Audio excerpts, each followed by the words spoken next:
اور جس عورت کے گھر میں وہ رہتے تھے اس نے ان کو اپنی طرف مائل کرنا چاہا اور دروازے بند کر کے کہنے لگی یوسف جلدی آؤ۔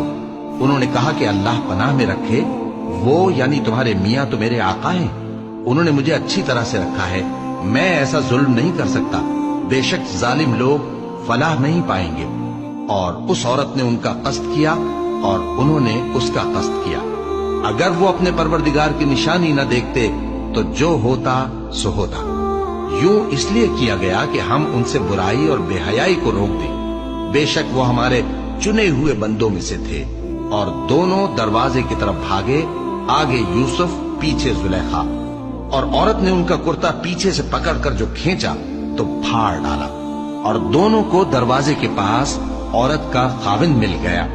تو عورت بولی کہ جو شخص تمہاری بیوی کے ساتھ برا ارادہ کرے اس کی اس کے سوا کیا سزا ہے کہ یا تو قید کیا جائے یا اسے دکھ کا عذاب دیا جائے۔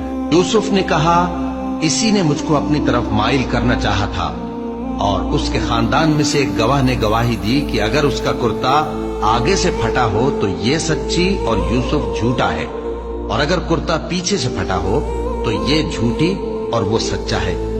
سو جب اس کا کرتا دیکھا تو پیچھے سے پھٹا تھا، تب اس نے زلیخا سے کہا کہ یہ تمہارا ہی فریب ہے، اور کچھ شک نہیں کہ تم عورتوں کے فریب بڑے بھاری ہوتے ہیں۔ یوسف اس بات کا خیال نہ کر، اور زلیخا تو اپنے گناہ کی بخشش مانگ، بے شک خطا تیری ہی ہے۔